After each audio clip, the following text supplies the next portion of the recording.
Hi friends, ಎಲ್ರಿಗೂ ನಮಸ್ಕಾರ. ಇದು ಸೌರಮಂಡಲದ ಬಗ್ಗೆ ನನ್ನ ಕೊನೆಯ ಒಂದು ವಿಡಿಯೋ ಆಗುತ್ತೆ. ಪಾರ್ಟ್ 4 ಆಗಿರುತ್ತೆ. ಸೊ ಇದು ಕೊನೆಯ ಒಂದು ವಿಡಿಯೋ ಆಗಿರುತ್ತೆ. ಪಾರ್ಟ್ 1, 2, 3 ನೀವು ನೋಡಿಲ್ಲ ಅಂದರೆ ಅವುಗಳನ್ನು ಕೂಡ ನೋಡಿ. ತುಂಬಾ ಇಂಪಾರ್ಟೆಂಟ್ ಟಾಪಿಕ್ಸ್ನ ನಾನು ಅಲ್ಲಿ ಡಿಸ್ಕಸ್ ಮಾಡಿದ್ದೀನಿ.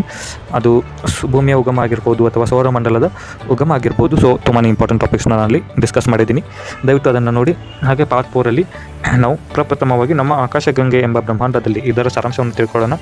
ನೀವು ವಿಡಿಯೋನ ಸ್ಟಾರ್ಟ್ ಮಾಡೋದಕ್ಕಿಂತ ಮುಂಚೆ ನೀವು ನಮ್ಮ ಚಾನಲ್ಗೆ ಸಬ್ಸ್ಕ್ರೈಬ್ ಆಗಿಲ್ಲ ಅಂದರೆ ದಯವಿಟ್ಟು ಪಕ್ಕದಲ್ಲಿ ಸಬ್ಸ್ಕ್ರೈಬ್ ಬಟನ್ ಇದೆ, ಸಬ್ಸ್ಕ್ರೈಬ್ ಮಾಡಿ, ಹಾಗೆ ಬೆಲ್ಲೈಕನ್ನು ಪ್ರೆಸ್ ಮಾಡಿ. ಬನ್ನಿ ಸ್ಟಾರ್ಟ್ ಮಾಡೋಣ.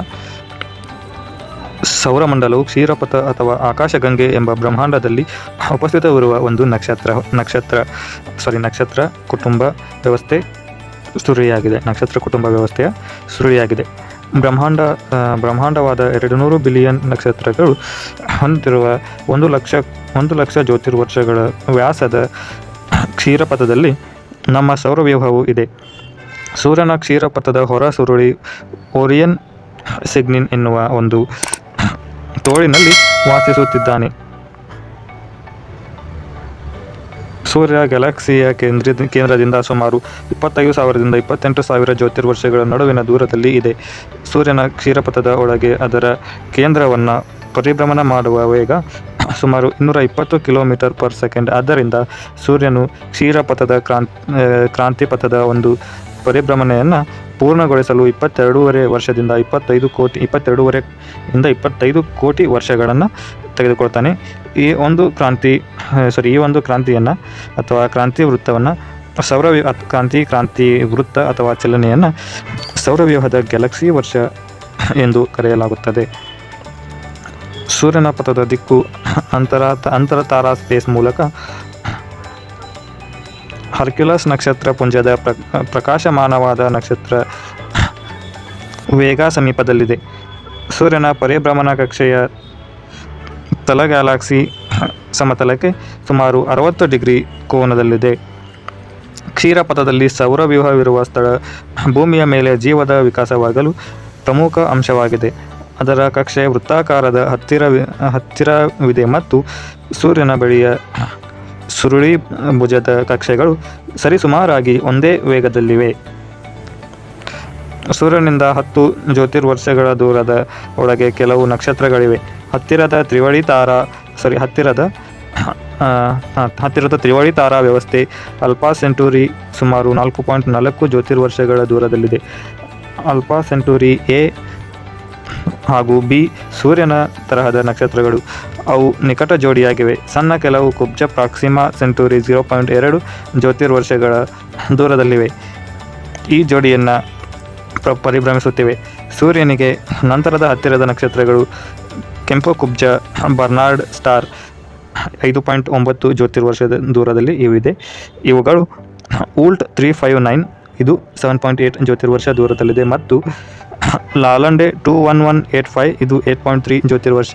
ಆಮೇಲೆ ಸೌರವ್ಯೂಹದ ಸಮೀಪವಿರುವ ಒಂಟಿಯಾಗಿರುವ ಸೂರ್ಯನ ತರಹದ ನಕ್ಷತ್ರ 11.9 ಜ್ಯೋತಿರ್ವರ್ಷಗಳ ಟ್ಯೂಸೇಟಿ ಇದು ಸೂರ್ಯನ ದ್ರವ್ಯರಾಶಿಯ ಸುಮಾರು 80% ಅಂದರೆ ಶೇಕಡ 80%, ಆದರೆ ಅದರ ಪ್ರಭೆ ಕೇವಲ ಶೇಕಡ 60%. ಸೂರ್ಯನ ದೊಡ್ಡ ಹತ್ತಿರದ ನಕ್ಷತ್ರ ಸಿರಿಯಸ್ ಸುಮಾರು 8.6 ಜ್ಯೋತಿರ್ವರ್ಷಗಳ ದೂರದಲ್ಲಿದೆ. ಸುಮಾರು ಸೂರ್ಯನ 2 ಪಟ್ಟು ದ್ರವ್ಯರಾಶಿ ಹೊಂದಿದೆ. ಅದು ಮುಖ್ಯ ಅನುಕ್ರಮ ತಾರೆ ಮತ್ತು ಅದನ್ನು ಒಂದು ಬಿಳಿ ಕುಬ್ಜ ಸಿರಿಯಸ್ ಬಿ ಸುತ್ತುತ್ತಿದೆ. ಸೂರ್ಯನಿಗೆ ಸಮೀಪವರ್ತಿಯಾದ ಮುಕ್ತ ತೇಲುವ ಗ್ರಹ ದ್ರವ್ಯರಾಶಿಯ ವಾಐಸ್ 08550714 ಅದು 10 ಗುರುಗ್ರಹದ ತೂಕಕ್ಕೆ ಸ್ವಲ್ಪ ಕಡಿಮೆ ಇದೆ. ಅದು ಸರಿಸುಮಾರಾಗಿ 7 ಜ್ಯೋತಿರ್ವರ್ಷಗಳ ದೂರದಲ್ಲಿದೆ. ಸೌರವ್ಯೂಹದ ಗ್ರಹಗಳ ಕಕ್ಷೆಗಳು ಸುಮಾರು ವೃತ್ತಾಕಾರದಲ್ಲಿವೆ. ಇತರ ತಾರಾ ವ್ಯವಸ್ಥೆಗಳಿಗೆ ಹೋಲಿಸಿದರೆ ಅಲ್ಪ ಕಕ್ಷೀಯ ವಿಲಕ್ಷಣತೆಯನ್ನು ಹೊಂದಿವೆ. ಈಗ ನಾವು ಬ್ರಹ್ಮಾಂಡದಲ್ಲಿ ನಮ್ಮ ಚಲನೆ. ಬ್ರಹ್ಮಾಂಡದಲ್ಲಿ ನಮ್ಮ ಚಲನೆ ಅಂದರೆ ಭೂಮಿಯ ಚಲನೆ ಬ್ರಹ್ಮಾಂಡದಲ್ಲಿ ಹೇಗಿರುತ್ತೆ ಅನ್ನೋದನ್ನು ನಾವು ಈ ಒಂದು ಟಾಪಿಕ್ನಲ್ಲಿ ತಿಳ್ಕೊಳ್ತೀವಿ. ಇದು ತುಂಬಾ ಇಂಪಾರ್ಟೆಂಟ್ ಆಗಿರುತ್ತೆ. ದಯವಿಟ್ಟು ಗಮನ ಇಟ್ಟು ಕೇಳಬೇಕಾಗಿ ತಮ್ಮಲ್ಲಿ ವಿನಂತಿಸ್ಕೊಳ್ತಾ ಇದ್ದೀನಿ. ಈ ವಿಶ್ವದಲ್ಲಿ ನಾವು 4 ಬಗೆಯ ಅಗಾಧ ವೇಗದ ಚಲನೆಯಲ್ಲಿದ್ದೀವಿ. ಭೂಮಿಯ 2 ಬಗೆಯ ಚಲನೆ ಮತ್ತು ಸೂರ್ಯನು ಆಕಾಶಗಂಗೆಯ ಕೇಂದ್ರವನ್ನು ಸುತ್ತುವ ಚಲನೆ ಮತ್ತು ಆಕಾಶಗಂಗೆಯು ವಿಶ್ವದ ಕೇಂದ್ರವನ್ನು ಇತರ ಬ್ರಹ್ಮಾಂಡಗಳ ಜೊತೆಯಲ್ಲಿ ಸುತ್ತುವುದು. ಹೀಗೆ 4 ಬಗೆಯ ವೇಗದ ಚಲನೆಯ ಸ್ಥಿತಿಯಲ್ಲಿ ಇದ್ದೀವಿ. ಇದರ ವಿವರ ಮತ್ತು ವೇಗದ ಪ್ರಮಾಣ ಊಹಿಸಲು ಆಗದಷ್ಟು ಅಗಾಧವಾಗಿದೆ. ಸೊ ಆ 4 ಚಲನೆಗಳನ್ನು ನಾವು ಈಗ ನೋಡ್ತಾ ಹೋಗೋಣ, 1 by 1 ನೋಡ್ತಾ ಹೋಗೋಣ. ತುಂಬಾ ಇಂಪಾರ್ಟೆಂಟ್ ಆಗಿರುತ್ತೆ ಎಕ್ಸಾಮ್ ಪಾಯಿಂಟ್ ಆಫ್ ವ್ಯೂವಿಂದ. ಸೊ ಮೊದಲನೆಯ ಒಂದು ಚಲನೆ, ಭೂಮಿ ತನ್ನ ಅಕ್ಷದ ಮೇಲೆ ದಿನನಿತ್ಯ ತಿರುಗುವ ಸಮಭಾಜಕದಲ್ಲಿ ವೇಗ 1674.4 km/h ಈ ವೇಗದಲ್ಲಿ ಪ್ರತಿದಿನ ಒಂದು ಸುತ್ತುತ್ತಿರುತ್ತದೆ. ಎರಡನೆಯ ಒಂದು ನಿಯಮ, ಭೂಮಿಯು ಸೂರ್ಯನನ್ನು ಸೆಕೆಂಡಿಗೆ 29.78 ಕಿಲೋಮೀಟರ್ ವೇಗದಲ್ಲಿ ಸುತ್ತುವುದು.